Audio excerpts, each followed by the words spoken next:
Welcome back to Paranormal NL Podcast.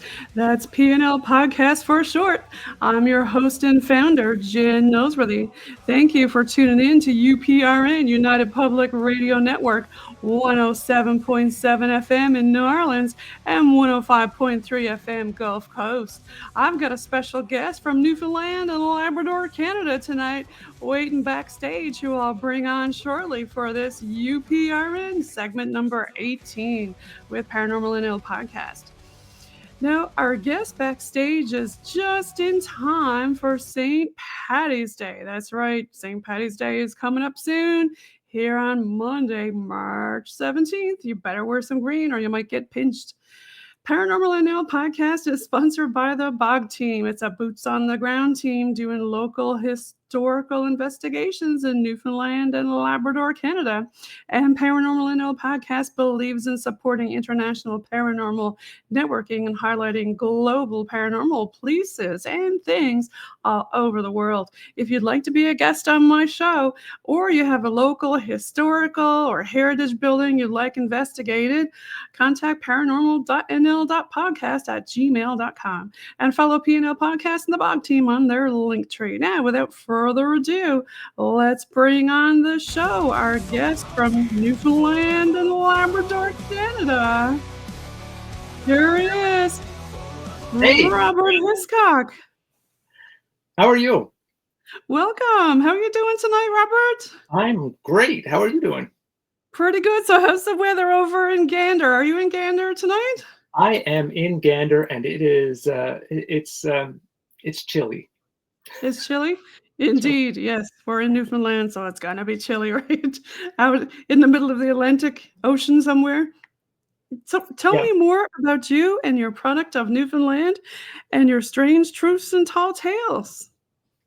I often tell people I'm a blogger, and that's true. But my blog is all about stories from mostly from the island of Newfoundland. Not even I don't even get up to Labrador that much because there's so much to talk about on the island that I live on. Yes, and we're a very Irish Ireland. I like to say a cheers to you. Salut, cheers, or salut in Mexico, but cheers here in Cheers. Newfoundland. Yeah, I've got enough green stuff for everybody here tonight, so we're not going to get pinched by any fairies or leprechauns, I don't think. definitely a very Irish island. I don't know what your listeners think of my accent, but I think we often get told that we sound Irish. Yes, Uh, in fact, my parents were over in Dublin, and they were on a cruise, and they said, "What part of Dublin are you from?" And they said, "Well, we're not from Dublin. We're from Newfoundland," and nobody knew what they were talking about. So, and with your product of Newfoundland, whenever you search Newfoundland, you come up. Yes, yeah. So I write stories about the island of Newfoundland. Some of the stories I write about are true. They're things from history that I find really interesting. I try to write about them in an entertaining kind of way, and as much as possible, I try to put myself in the place of what's happening in the mind of the people that it's happening to. So I try to make it a bit immediate and fun. Some of the stories I write are totally things that never happened, but we like to pretend happened. So they're the tall tales that I tell. But And I like sometimes, the history mixed in with the tall tales, though. I love yeah, that. but I mean, to me, it's a bit of an arbitrary divide, I think, because a lot of the things that we think actually happened, they didn't really happen the way we think they did. Everything becomes a story in the end, and every story is partly fiction and partly fact. So, even the tall tales we tell have there's elements of them that are not so fantastical and wrong. Yes, in Newfoundland and Labrador, we do have a very rich history and folklore, don't we? Oh, for sure. I'm constantly finding things that make me say, "Wow," and like, "I didn't know that," or "Really, people did believe that? People used to do that to cure whatever." I mean, there's lots of weird folk cures, magic beliefs, things like that people had for a long time and persisted into like the 20th century. A lot of it. Yeah, I've had a lot of people here from MUN. For people who don't know, listening around the world, MUN is Memorial University of Newfoundland and Labrador, and we have a folklore department. And I've had a lot of different professors and stuff on there, and from Paranormal Animal Podcast in season 1 and 2. For those of y'all listening on UPRN who haven't heard those episodes yet, and Robert was actually on there in season 2 in 2024, back in episode 4. Yeah, we had a So great chat. that's why I said welcome back to him. But yeah, tell us more. You were established 2003, I want to say. Yeah, I started writing the blog way back then, 22 years ago now. And then it started off as a lot more Newfoundland and Labrador pop culture than it was the stories, although stories crept in back then. And then I kept at it for 10-ish years or so. And then my life got really busy and I kind of backburnered it. But when the pandemic came around, I thought, well, let's go back to that again. So I've been doing it again for the last number of years. So started in 2003, but there was a fair hiatus in there too. And with a lot of your content, we like to call it the high strangeness factor. Because, people from Newfoundland and Labrador, of course, people on the mainland like to make fun of us, call us Newfies and whatnot. And I don't mind being called a Newfie. I know that's a big topic, but hey, I'm proud to be a Newfoundlander, and I don't care what you call me, and I'm proud to be a Newfoundlander. I'm definitely proud of where I'm from. I mean, the Newfie word, it's never one I would use to describe myself, but, I don't know where to go with that. And you also like music too, right? You do cover some things about music and photography and things like that. Always taking pictures wherever I go. I'm no photographer, but I'm always looking for visual content to support the stories that I tell. So I've always got a camera with me, and I'm taking pictures to back up those stories. And I often say when I'm writing, I'm listening to music, and the music I choose to listen to quite often, because I'm trying to get in the headspace of the place, is music from a local artist from Newfoundland and Labrador. So I kind of Yeah, have a running list on the blog of some of the local artists that I'm listening to, and I'm often posting recommendations about music that I like. Yeah, we definitely like to support local and promote local music. And our bog team, Robert Dumond, is the one who had that music earlier. That was on that from the bog team.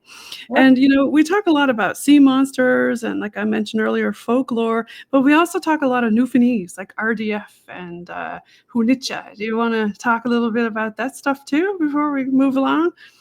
oh, well, we totally can. I mean, I have a little. I have a little credo on the foot of my page. I call it a credo, and I say I don't need last names to know who Tony, Marie, and Eddie are, and I can find my way from Happy Adventure to Misery Point in the fog. My morning comes a half hour earlier, and any day without RDF is good. I've seen a mummer, tasted toutons, and know that bake apples don't grow on trees because I'm a product of this place. And that's why my blog is named Product of Newfoundland, because I am the product of this place. I'm a product of all the stories that I've heard and been told. I said that then because you mentioned RDF, and that's in that. I don't know if your listeners know RDF, rain, drizzle, and fog. If we had an official provincial weather, that would be it. And that's why you see in the background here, down by our Newfoundland flag, all the fog and mist and that's the RDF. We get it all the time. Hey, Robert. We get it a lot. And I often say, it's not, it's maybe not my favorite weather, but this island looks beautiful when the fog is right. Like, I mean, the rocks, the sea, the fog. Well, that's part of the folklore, right? The RDF, the fog and everything, and the sea monsters and all this spooky stories. And we got a lot of spooky stories here in Newfoundland and Labrador. I think you got a few that you wanted to talk about. Oh, spooky stories! There's always lots of spooky stories. I think there may be some of my favorite kinds of things to tell when I come across a good ghost story. I don't know. I'm just trying to think which ones I've told lately that aren't my favorite. Well, you mentioned sea monsters earlier. I told one recently, a true story. This is a historical fact story, that there was a guy he lived in a place called Harbor Buffett in Placentia Bay on the Avalon Peninsula. And he was out squid fishing one summer night, him and a friend. They were in separate small boats. Now, we're talking about something that happened quite a long time ago now, about 2 centuries ago, really. And as they were getting further and further from each other, the one man looked back to check on his other friend, and all that was left of his boat were splinters, just splinters left of the boat. He was gone completely and never seen again. Something obviously had come up from the water and destroyed his boat and presumably eaten him. And nobody ever knew for sure what it was. I mean, I think the official speculation, or the official story is it was probably a shark or a type of shark, but nobody knows for sure. Well, I've got on my logo that was made by Robert Dumont a kraken there. You can't see it right now, but behind up here, you can kind of see his arms up grabbing a schooner. Because, you know, that's one of the things here, giant squid and giant octopus and things like that. And I think that's even on your podcast logo, Strange Truths and Tall Tales. I have mysterious tentacles on my Strange Truths and Tall Tales poster. Yeah. I love the idea of there being mysterious things in the ocean that we don't know about. Yes, there are lots of scary, spooky stuff in the ocean, and we do indeed talk a lot about them here in Newfoundland and Labrador. We've got all kinds of weirdness, mermaids that were after the fishermen, and as this example right here in your logo. So I'm going to let you talk a bit more about some of your other stories. Well, have you ever talked about what I call Newfoundland's most famous mermaid, the Richard Whitburn mermaid from the 1600s? No, tell us about that one. Well, he was, I don't know if we should call him an explorer or a very early colonizer, probably a little bit of both, but he came to Newfoundland and he wrote a book about this place, which was basically, it was a bit propaganda-ish, trying to get people to settle here.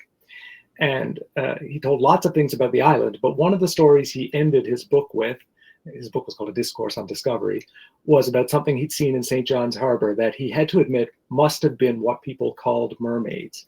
He described it as a blue-haired creature. It came into the harbor. It tried to climb into several boats, but they had to bop it on the head to keep it from climbing into the boats. And it eventually slipped below the waves and was never seen again. Blue hair now. That's an interesting one. I've always heard mermaids like Ariel and everybody, you know, with the red hair. The blue-haired one is an interesting one. Most people want to say, or people say that what he was probably describing was a seal. But I think those people must never have read his book because he talks about seals throughout the book. So he obviously knows what a seal looked like. So it couldn't have been a seal. There's also the outside possibility that he wasn't being completely honest about it, and maybe he was into tall tales too. I don't know. Well, there are blue sharks that are out about. But they don't try to climb into boats. No, they don't have arms and legs. Unless they're really hungry and they do the air jaws and jump up on your boat.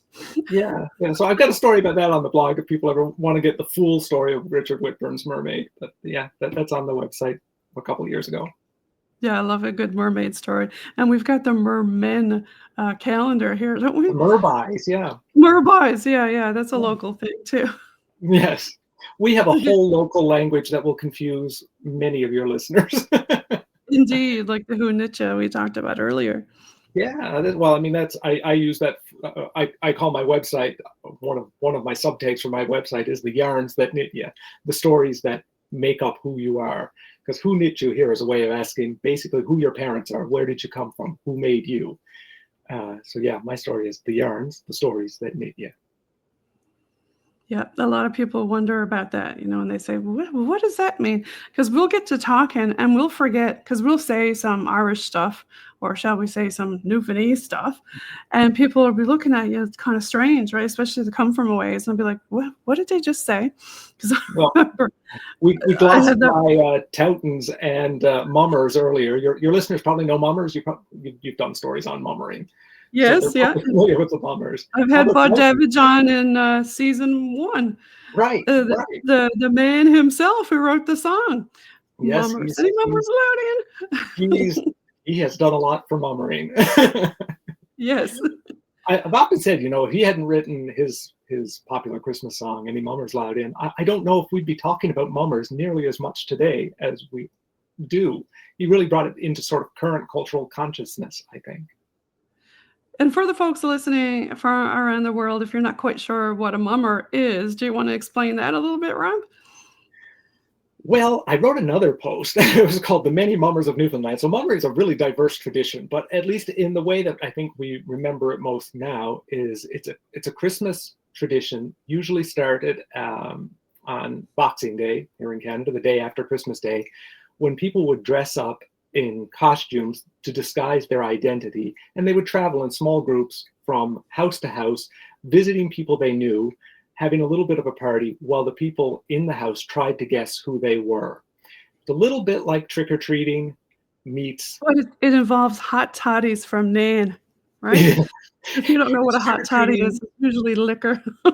trick-or-treating meets Mardi Gras, maybe. I mean, there was a real celebratory kind of consuming alcohol, That's right. dancing, music, all of that stuff.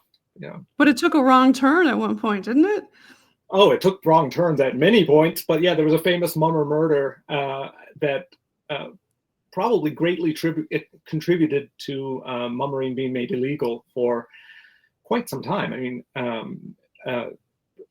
some people took advantage of the fact that they were in costume sort of to settle scores. So they would dress up and they would see somebody that they had an axe to grind with, and they might start a little bit of a fight or something. And in one case, in I think Bay Robbers, it went a bit far and someone died, and then there was much outcry about mummering. But the truth is, mummering had always been sort of associated with a lot of violence. So while the murder might have been the straw that broke the camel's back, it was already seen as a problem by the time the murder happened. Yeah, if a normal person saw a mummer on the street, they'd be thinking, "Oh my gosh, that looks like something from a horror movie," or because people wear, like, all kinds of bags over their head and, they Mummers are were scary. yeah, yeah, it's scary stuff, right? Yeah. Yeah. Even when Yeah. it was going well and people were being friendly, it was kind of scary. I mean, I think you have to understand back when house to house mummering was truly something that Newfoundlanders did. Most of the people that did it lived in small, rural, fairly isolated communities. So when you What we let these call out strangers around the into bay. your house, yeah, Yeah, out around the yeah, way of poor yeah. communities, when you let these strangers into your house, you were pretty well assured these were your neighbors and family members. It was just you didn't know which one. So you weren't worried about who you were letting in because you knew it was the people you interacted with and thought well of uh, all year round. So it was just a game to figure out who they were. But as roads traveled through the island and people could move from community to community much easier, um, mummering became less and less of a thing because I think it legitimately became scary. Right. Um, Yeah. when mummering was violent, as I said a minute ago, that was sort of a bit of a different kind of mummering because mummering used to happen as almost street festivals now. Now St. John's holds a mummering parade every year. They do Yes. it for Christmas. Yeah. There was one Uh, over in Bowring Park we went to, and they had all kinds of crazy costumes, even people with T-Rex outfits on and stuff. It was more fun and family, related nowadays. yeah, But, I guess if that we used to be what switch I was just what's going to say. that? That used to be what mummering used to look like for some people. So when that violence happened, it was more of a street festival. The house to Right. house mummering might have been violent sometimes, but that was not generally. I think that was a safer form of mummering. It was sort of the street party version of mummering that kind of got out of hand. Yeah, yeah. It sometimes is a little bit different out around the bay because everybody knows each other, right? But in town, you're like, "Who's that? I don't know," right? Oh, let me ask you. Let me ask you. I ask this to everybody on my podcast. Basically, do you celebrate Tibbs Eve?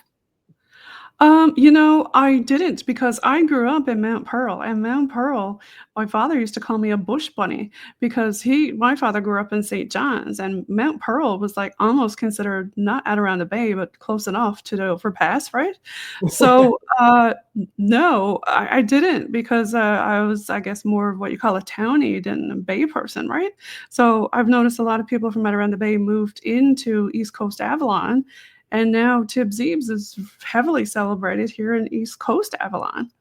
I think Tibbs Eve has never ever been bigger in its existence than it is now. I mean, I think the popularity of it has exploded in the last, probably since social media. Really, I think people talk about it more on social media. I agree, yes, and I think I hear a lot of people making fun saying, "Hey, if we get any more people from Eder in the Bay over in the East Coast Avalon, she's gonna tip off and crack off and float away out in the Atlantic." Yeah. You know, talking about the weather, I think you wanted to bring up something about Sheila's brush. Isn't that kind of Right. Irish?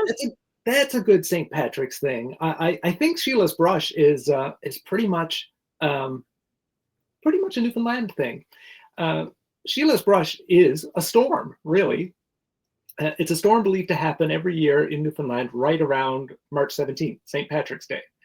And there's a bit of folklore around it, whether it happens before St. Patrick's Day or after St. Patrick's Day. Some people believe it happens before St. Patrick's Day. It means there's going to be more winter, or if it happens after, there's going to be more winter. I don't remember. It probably depends on which bay you grew up in, what you believe. But the timing of the storm seems to foretell either the end of winter or the continuation of winter long beyond March, which can definitely happen in Newfoundland. Oh, for sure. Sheila, Yeah. yeah. So, I mean, it's a storm. I think that it's a weird name, obviously a weird name. But back in the day, a brush in Newfoundland really was just a synonym for storm. So it's a different way of saying Sheila's storm. The other interesting part is, who is Sheila exactly, and why does she have a storm? Yes, because in Australia, Sheila is a girl, right? Yes, yeah. Well, I mean, I think I don't know that anybody. I've done a lot of reading about this. I think it's fair to say nobody exactly knows who Sheila is. There are different legends. Most of the time, people connect her to St. Patrick. Sometimes they say she was St. Patrick's girlfriend or wife, and the storm has to do with her being dissatisfied with Patrick. For a long time, people in Newfoundland, and I think Ireland too, used to celebrate Sheila's Day. It was the day right after St. Patrick's Day. So I think Okay. Sheila's brush probably just got its name because there used to be a storm, or if in Newfoundland, there often is a storm in mid-March. So people started associating the storm with that day, and it just got the name. Just like there often seems to be a storm in Newfoundland right around Valentine's Day, and we all kind of just wait for that Valentine's Day storm. Right, yeah. So Sheila's not some Mrs. down the road or something. Doesn't seem like she was a Newfoundlander, no. I think it goes back to No, the Irish roots of St. Patrick. Yeah. And I mean, if you 100%. want to check out that what the heck is Sheila's brush story on my website, I explain it a lot better than I just did then. And I have several suggestions in that post about who Sheila might actually have been. Yes, and you can go on Robert's website here. Do you want to talk a little bit about that? I'll go back to the homepage here. About the website? There it is, there's Sure. the homepage.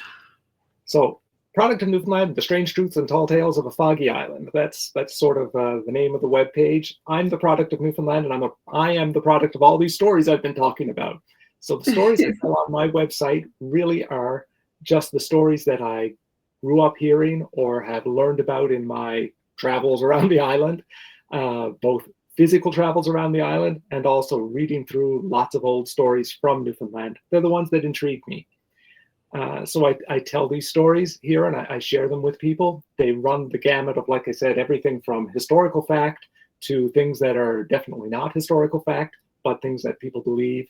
Or sometimes I just write fiction all on my own based on local folklore, customs, and beliefs. You can see a story on the page there, the Little Candlemas Bear, totally a piece of fiction based on the idea that Candlemas Day, Groundhog Day, in Newfoundland, once it was the bear that was used to predict weather, not groundhogs. We don't have Oh, I groundhogs didn't here. know that. Okay. Yeah, that's not unique to Newfoundland either. That we probably got that from the Europeans, but people here used to foretell the continuation of winter based on whether a bear saw its shadow or not.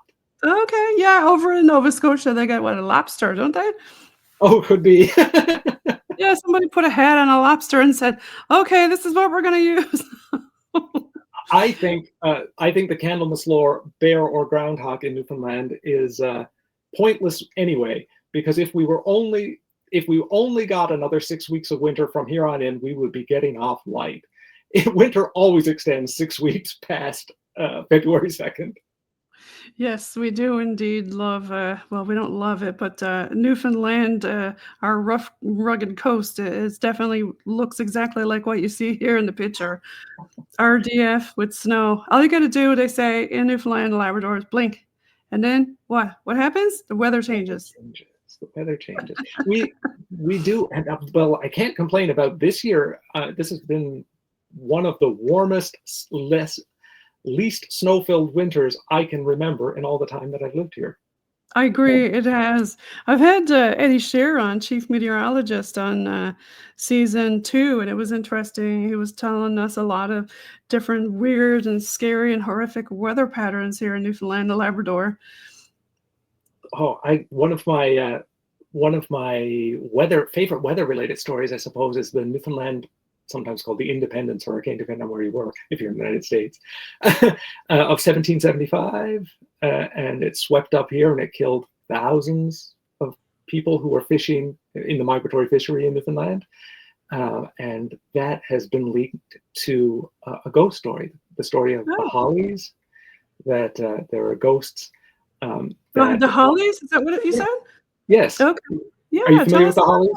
No, I'm not. Oh, well, they're supposedly the ghosts of drowned sailors that howl when foretelling bad weather.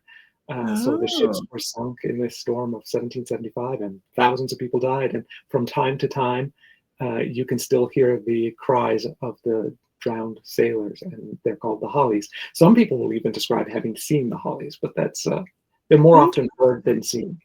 Yeah, because my great-great-grandfather was a harbor boat pilot, captain, and he was lost in the Narrows there way back in the day, jumping onto another boat. And then my other grandfather was a sea captain. But I've never heard of that before.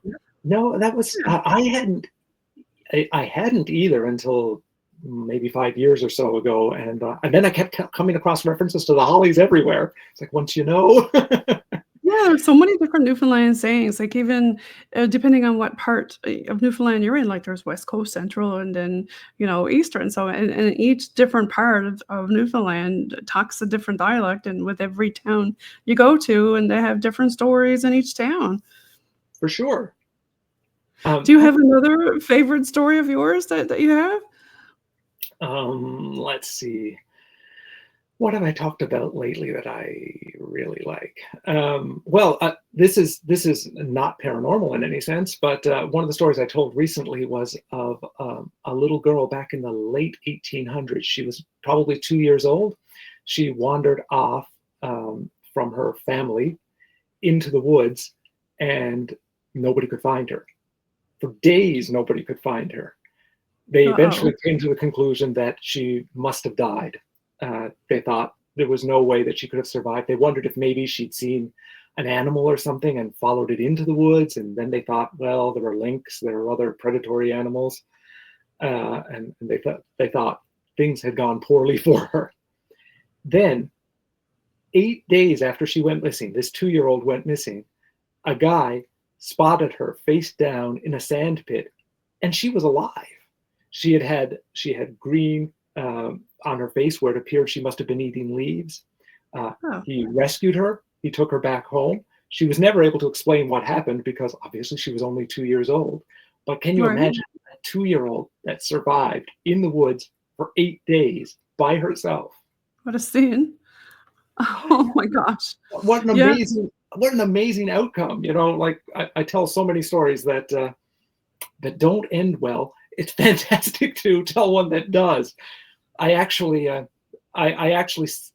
thought when I posted that story on my site, it's like, finally, we're going to break the tragic trend. Every story I tell was like, somebody's been murdered, somebody drowned, somebody got eaten.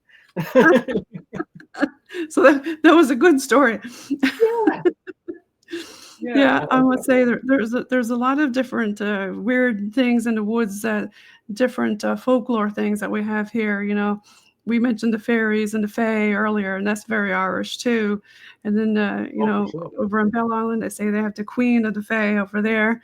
And you have any stories that you want to tell about the fairies? I have not really dug into the fairy stories. And then you've Strangely. also got like the Wendigo, and then there's all kinds of other weird folklore stuff that we can talk about. I guess the old hag is another one that a lot of people talk about, is sleep paralysis here. For sure. And Well, yeah, fairy stories for me, I will say, I don't think the fairies lived where I lived in the island. Like, I didn't grow up hearing fairy stories, which is probably one of the reasons I haven't dug into them so much because I well, don't they have. say you're not supposed to talk about the fairies because if you do, they'll come and get you, or you're not supposed to tell or say Okay, where they maybe they live. do. Maybe they do live in my part of the island, and maybe just nobody was talking about it. I do know. Well, I suppose it's fairy. Well, this is totally fairy adjacent, anyway. I was chatting with my mother a little while ago because I'd written a story that referenced jack-o'-lanterns. The idea of lights in the bogs at night and things like Yes, that. okay. And Yeah. she talked about my grandfather and my great grandmother definitely talking about jack-o'-lanterns in the woods. So that was something that certainly existed where I grew up, and I guess that's fairy adjacent. Right, yeah, yeah, there's, we also had the Bell Island boom, that's another story right there in itself. I But, know I know that's one that's coming up on the blog. I got to say I haven't written that one yet, but I've got the article started. I've also got the article started about the pterodactyl on Bell Island. Do you know that story? No, the pterodactyl? Tell me what happened, what's that? Well, I haven't written the story yet, so I'm not an expert. But back in the day, Bell Island has iron mines, right? There's iron Right? mines that go out well under Conception Bay. The community was famous for its mining. I love Bell Island, and I gotta give a shout out to Henry Crane because he just had a recent birthday, and a big shout out to Henry, we all love you, happy birthday, and we love Bell Island. Yes, yes. So the story is that while they were digging a new mine, they discovered a fossil in the mine. And the people who Okay. saw the fossil believe it was the fossil of a pterodactyl. Hmm. Now, this is where it gets a little bit uncertain, I guess. So they saved this fossil, they brought it above ground, and there was some talk then about sending it off to universities to be studied, to be cataloged, whatever. But some people were not gung-ho about that happening because, well, you wouldn't want to do anything to slow down the construction of a mine if people thought, there was some reason to preserve what was going on in the mine, not to just be full steam ahead. So apparently the fossil got sort of set aside and somewhat forgotten about until it ended up ultimately being lost. There's lots being written about a fossil having been found there. The people who saw it swear it was a fossil of a pterodactyl. Hmm. Paleontologists would probably tell you it shouldn't have been a fossil of a pterodactyl. There should not have been a pterodactyl fossil in Bell Island. But we No, may that's for never know sure. for sure. We may never know for sure. And you've got a lot of other stories here. I've got your website pulled up here. I Can't Rest Here. That's one. That's a ghost I story. think, yeah. Do you remember that one? Oh yeah, I Can't Rest Here. It happened on the Northern Peninsula. Let's see. It happened on the Northern Peninsula in a town called St. Paul's. Basically, it's the story of a guy who, dies. And he wanted to be buried in a particular place, but he died right before winter, right before Christmas. And they told him, yes, we'll bury you there, but the weather turned bad. They couldn't bury him. So they temporarily buried him where he died in St. Paul's. And, things got busy. Christmas came. The weather wouldn't allow. So they didn't ultimately forgot to move him. And I guess his spirit knew that. So his spirit began to sort of terrorize the people of St. Paul's. He first showed up on Boxing Day at a Christmas party. And then throughout the winter, he kept making regular appearances, terrifying the people of town, until ultimately many people ended up leaving that current town site and moving to St. Paul's, Okay. where it is, further down the river where it's located today, because the Further ghost down the just river. wouldn't leave them alone. Yeah, you never know who or what you're going to meet here in Newfoundland and Labrador. And then we've got another scary story. Well, here's one: how to ward off a wicked witch. Oh, that was just lots of superstitions about how to keep yourself safe from magic, really. Uh, One way, simplest way, apologize to the witch. I mean, people in Newfoundland believe that uh, Newfoundlanders at one point in history, I guess, believed magic played a big role in their lives. And that if you crossed somebody, they might settle the score through some kind of magic. They might make sure that your fishing trips were horrible. They might bring on bad weather. Who knows? They might make you sick. So if you suspected that you had crossed somebody who had these kind of magical powers, you wanted to make it right. And the easiest way to make it right was to apologize. If you weren't the kind of person who could apologize, you could shoot the witch's heart. Now, that didn't actually mean you would shoot a person. Usually what they would do is they would draw an image of the heart. They might write the person's name on the heart, and they would shoot that, and that would nullify the curse. Another way to Okay. do it is frighten the witch. If you frighten her bad enough, um, the curse might be broken. And there's a story from Ship Cove, which is near modern-day Portagrave, that suggests that what they did for one woman they thought was a witch, they snuck up on her and basically lifted up her house, her shack, off the ground, and thereby frightening her, and her power was gone. Oh, okay. Yeah, because we did move our houses around a lot here in Newfoundland and Labrador, even across water. Yeah. My Now, this one is strange. The next one that I see. boil Black. urine. Yes, you could boil the witch's urine. That was one way of again nullifying a curse. To me, it seems impractical. How do you get the witch's urine? But okay. That. You wait by your bed back in the day for a bedpan or something. There's another variant on that to me that seems a little less impractical, and that it involves boiling the urine of the person who's been cursed. But both stories exist. Like I said, I mean, Okay. back in the day of chamber pots, maybe it was more possible to get somebody else's urine. I don't know, but I mean, not practical. Here's another one. Put a cork in it. Yeah, witch bottles. People used to make witch bottles. Sometimes these are still found in old houses. They would have a jar, and they would put things in it like hair, nails, things like that. And they thought that could be a bottled spell in and of itself. And some of those spells were protective. There is an old jar found in Cupids, which is one of the oldest settlements here in Newfoundland.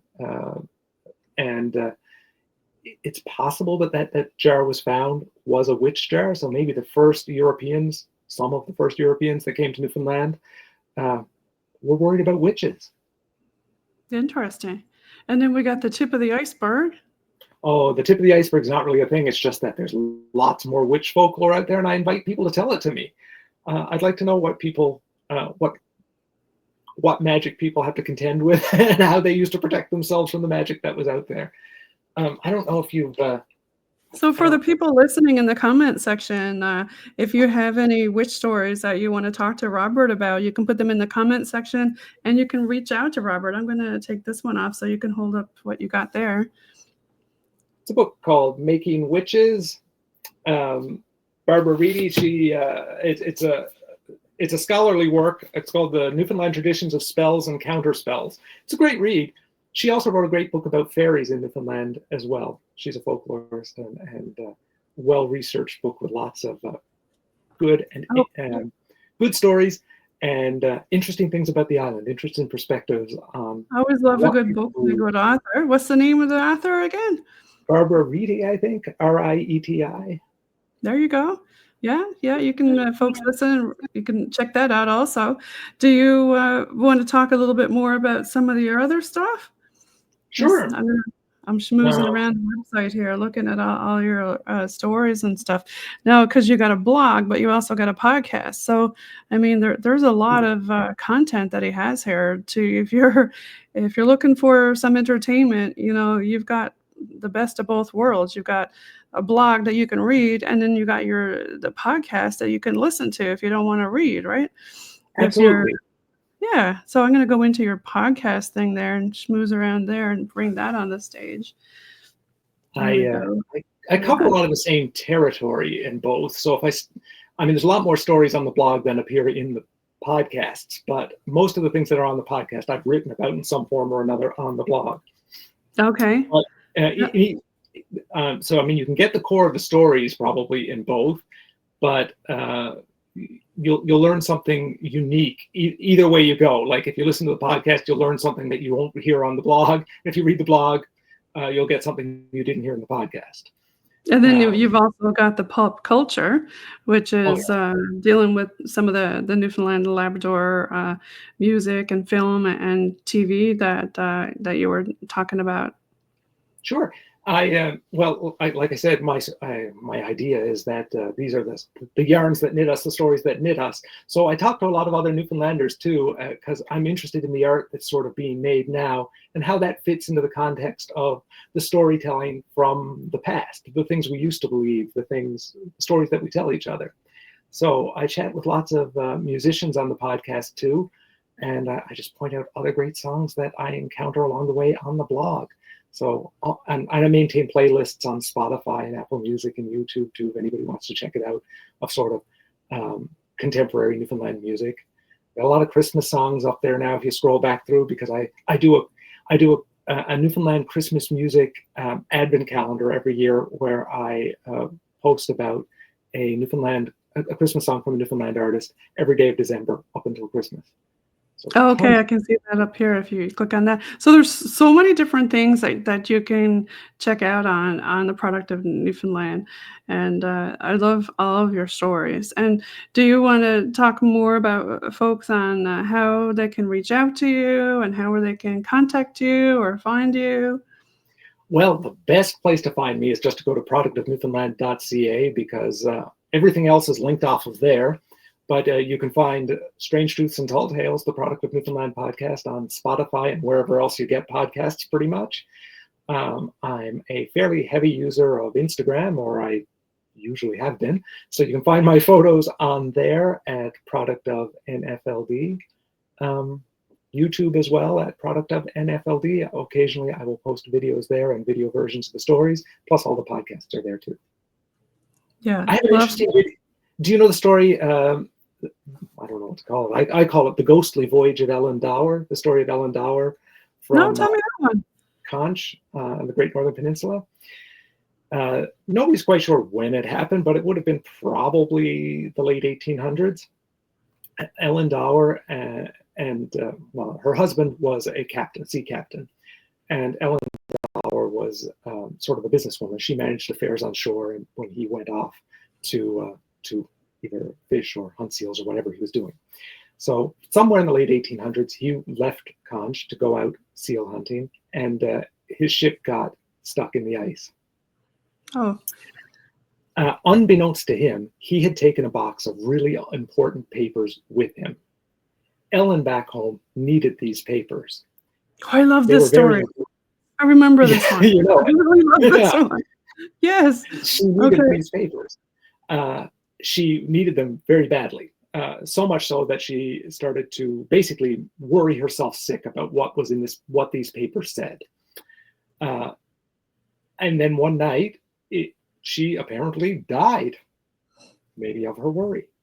That same night, on her husband's ship far out at sea, he heard something coming down into his quarters, and he thought, that sounds like the rustling of Ellen's dress, but I'm hundreds of miles out at sea. But lo and behold, it was Ellen coming aboard his room. She opened his sea chest. She rummaged through it until she found the papers, looked at the papers, and put everything away, went up the stairs or up the ladder again, and out and disappeared from his ship. He was convinced, of course, that he had seen maybe a token, which, in Newfoundland folklore is the idea that you see the specter of a person who has either just died or foretelling their imminent death. So he immediately went into sort of mourning. He thought, my wife is dead. Fortunately, they had been stuck in the ice. So fortunately, the wind shifted and the ice moved, so they were able to get the ship out. So the first thing they did was abandon the hunt and said, I had to go back home. My wife is dead. So they lowered the ship's flags to half mast. They went home.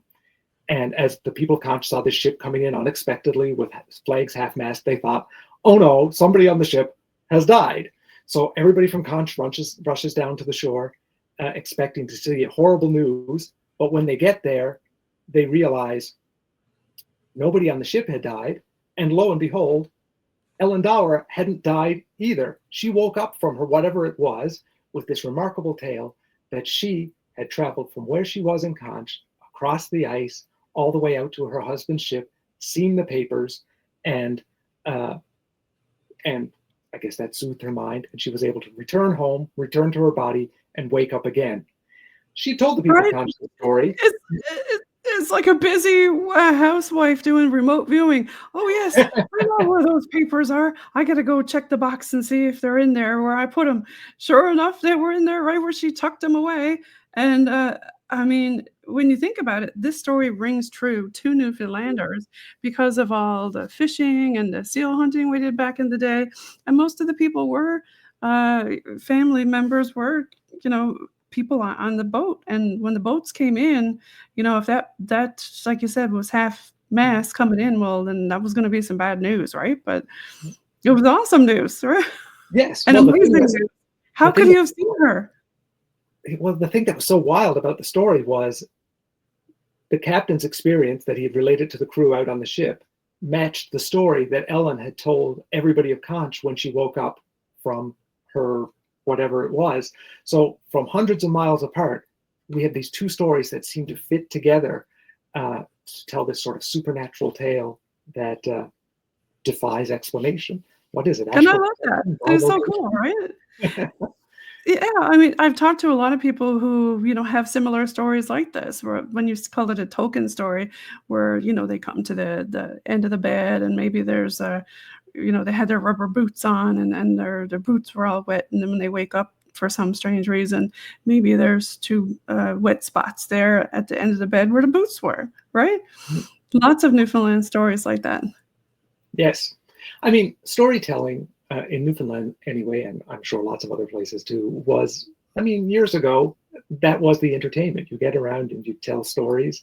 And I always think too, back in the days of like oil lamps, pre-electricity, things like that, the world was a very dark place, especially in the middle of the winter. Like, you know, there wasn't that much daylight. So there were a lot of shadows. There were a lot of unknowns out there in the world. And it was an awesome opportunity to tell spooky stories because the world was kind of a spooky place. Indeed. And you've got a lot of different Newfoundland stories to tell. And you tell them also with two of your friends. Did you want to talk about that? My dogs make unscheduled appearances in the podcast all the time. I've long since given up on the idea that people will not hear them. I have a black lab and a chocolate lab. And Are you going to introduce them tonight? Are they there? No, they're in a different part of the house tonight. I decided to spare you the noise.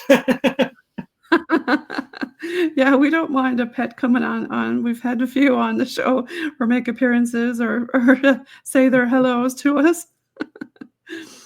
So what are you going to do for St. Paddy's Day this year? I'm probably going to drink a pint of Guinness. Do you put green in your beer? Do you do that? Do you color your beer? Well, not Guinness, because it's going to be a waste of time, but no, not usually. Put a bit of green in the froth on the top. Yeah, maybe. Maybe. I know some people, you know, go all out and they had to feed a cabbage and all this kind of stuff, right? Or cabbage rolls, or go all full on Irish, right? Yeah, full on Irish. Yeah, no, I probably won't do that, but I probably will have a Guinness. Guinness, yep. That's one of our favorite drinks here in Newfoundland and Labrador, that's for sure. And we got a lot of other breweries around in St. John's. And out in your end in neck of the woods in Gander, what do you got out there? There is no brewery in Gander itself, but there's Split Rock and Twillingate, which is not that far from here. There's Port Rexton Brewery in Port Rexton, where I spent a lot of time in the Trinity Port Rexton area, so that's a good one. My goodness, I don't know. There are so many breweries in Newfoundland right now, and there's more beer than it's a good idea for me to drink. Put it that way. I want to try it all, but I can't. Because it seems like when you talk about Irish, you think about music, beer, stuff like that. It's another good one, not too far from here. Well, we do have a lot of our own uh, Newfoundland distillery stuff too, like the vodka, iceberg vodka. Of Iceberg course, vodka. I was given a bottle of fog vodka for Christmas. Oh, okay. Fog vodka. Interesting. Never heard of that one. Yeah. Oh, well, it's made from fog. The water distilled from fog. Yeah. Sure, I can make that. Just open it up and close it up. Since we were talking about the rain, drizzle, and fog earlier. And yeah, we got all kinds of different things. And we got cloudberries. They're kind of foggy, I suppose, right? Absolutely. Cloudberries bake apples, as I grew up calling them. I think they taste good, but they're not one of my most favorite berries. I mean, I know I might have to give up my. Did you prefer the raspberry? We got a raspberry bush out in our yard out there somewhere in the woods. My favorite would be partridge berry. Partridge? Okay, yeah, they're pretty good too. Again, a huge chunk of your listeners would have no idea what I'm talking about when I say partridge berry.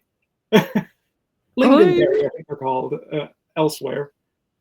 Yes, yeah, and well, we got some lovely tundra out around here, and up in Labrador too, where you get the blueberries and whatnot. Oh, there's plenty of blueberries here. Amazing in the fall. We got a big blueberry patch out in the woods there too. Yeah. That's your dog calling you. He's wanting to know, Dad, what am I getting for supper on St. Patty's Day? What are you going to feed me? Yeah, well, he might have lamb, so he might be happy with that. Or should I say bangers and mash? Because we were talking about Irish stuff earlier, about different stuff. But tell me more about any sea monster stories that you got. We still got a few minutes if you want to throw in another story. Oh, what is a good sea monster story? Well, I can give you a good lake monster story. I mean, have you ever talked about Cressy? Ooh, yeah, let's talk about Cressy. I know I've had Memorial University of Newfoundland on, but MUNFLA. I've had Nicole on, so you can look her up in season 2, and she talked a little bit about cryptid creatures here in Newfoundland. But tell us about Cressy. Oh, well, I don't know that I have a big Cressy story, but Crescent Lake near Roberts Arm here in central Newfoundland is reported, people have reported there being an eel-like lake monster that people have been seeing for, I don't know, in excess of 100 years now, maybe. It's been talked about as big enough to overturn boats. People tell stories of the lake having a large eel population in general, but there just seems to be this mammoth eel that's lived there that's earned the name Cressy. If you go to Crescent Lake now, it is a beautiful, like scenically beautiful area and rather large lake, and it does closely connect to the ocean. So there is like a river to the ocean. So it is possible that something moves in and out of the ocean into the lake, I suppose. But they have a wonderful model of Cressy on the lake side now, so you can get your picture taken with. That's what a lot of people say about Loch Ness Monster. That at one point the loch was open to the ocean, and now it's closed off. Or of course they talk about the sea caves, and maybe there's a tunnel, and maybe that the Loch Ness got eggs or something down there. Who knows, right? But Cressy, yeah, I can see that happening. We got all kinds of weirdness and high strangeness here in Newfoundland and Labrador. I came across a story. It's not much of a story, but it was a report that was in a newspaper from, again, probably the early part of the 1900s about somebody who, I think, like wildlife people, government, wildlife, fish and wildlife. Fish and wildlife, fish and game, yeah. Who had spotted some kind of creature in an unnamed pond somewhere close to Gander Glenwood area. That they weren't able to explain whatever this creature was that they had seen. Okay. Another mystery lake monster there. And people love to say that Gander Lake, where I live, the lake here, people love to say that is virtually bottomless. It is a very deep lake. So who knows what's So you never know what's living down there for sure. I mean, this place is pretty pristine in some of the areas. I mean, it's nothing to grab a fishing pole and just drive and stop in the middle of the road and throw your line out in whatever pond you see as you're driving along. And we've done that before when we were kids. And we parked one time in well, I call it a gravel pit, right? So nobody could see where our car was, but here we see these kids out with their fishing pole in like the middle of nowhere, and there were people stopping saying, "Are you all right? Yes, bye, go ahead, we're fine. We're just out fishing. Our car's over there." Well, for people, Newfoundland is the population of Newfoundland is very, very coastal. So the interior of the island doesn't have much in the way of communities in habitation or anything. So there's a lot of wilderness. There's a lot of wilderness on this island. Well, a lot of people say that we were part of the Appalachian Mountains, and that they've seen Bigfoot roaming around, other cryptid creatures out there, besides the fairies and everything else that's living out there. And now there's also a big cat sighting. And there's a whole Facebook page for that. Big cats in Labrador. There was a rash of big cat sightings in the town I grew up in, I guess, when I was in high school. I didn't see a panther, but there were many people who I know and trust who will swear to you that they saw a panther. Well, I believe them. Sure, when I lived in Texas, I was out walking one day, and that sixth sense feeling you got, like something is here in the tall grass. I don't go in the tall grass. Well, next day in the newspaper, guess somebody took a picture. Guess what it was? It was a puma. Yep. Wow. Yep, there it was, and right where I was standing. So, yep, something was up. I'm glad I left in a hurry. I mean, we really shouldn't have panthers here. Like, we're an island. We know that they're not a normal part of our biome here. No. So if there was a large cat here, it's something that certainly Somebody could have in some unusual way. Pet or brought it in on one of the shipping containers, because there's all kinds of different stories about those shipping containers and stuff and what comes in on them, right? Mm-hmm. So do you have any other things about music or culture of Newfoundland and Labrador, or anything Irish, or anything that you want to talk about on Product of Newfoundland? You can throw it out there. And for the people in the comment section, if you can make comments down there, and if you want to get on Robert's podcast, drop him a line there in the comment section. And do you want to give another shout out on where folks can find you, Rob? Sure. You can, well, again, productofnewfoundland.ca is the best way to get me, but you'll find me at Product of NFLD, Product of Newfoundland, at most social media sites too. So you can check me out there. Lots of stuff on the blog, everything from, like I said, history to weird sightings. I've got, UFO stories, ghost stories, lots of sea monster stories, all that kind of stuff. So if that's the kind of thing that sounds interesting to you, check it out. Yeah, give a shout out to your fans, and then we're going to peace out. I'm going to give a station ID after.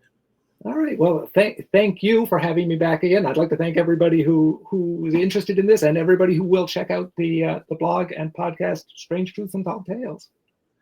Well, thank you so much for being on the show today, Robert. We really enjoyed having you back on. And everybody follow Robert Hiscock. You won't be disappointed at productofnewfoundland.ca. And we're coming in at you right now for a station ID. P&L Podcast is sponsored by the Bog Team. And we're streaming on UPRN, United Public Radio Network, on 107.7 FM New Orleans and 105.3 FM Gulf Coast. And UPRN is a 30-year-old award-nominated FM station with a large podcast division that calls New Orleans home.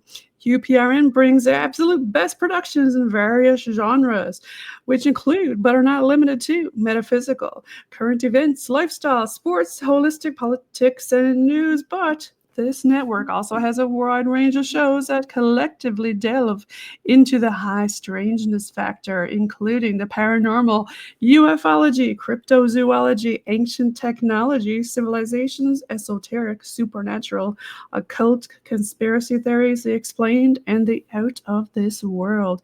So thank you again, folks, for listening to Paranormal NL Podcast and Mr. Robert Hiscock from his Product of Newfoundland and Strange Truths and Tall Tales. We're going to peace out with a little bit of bog team music.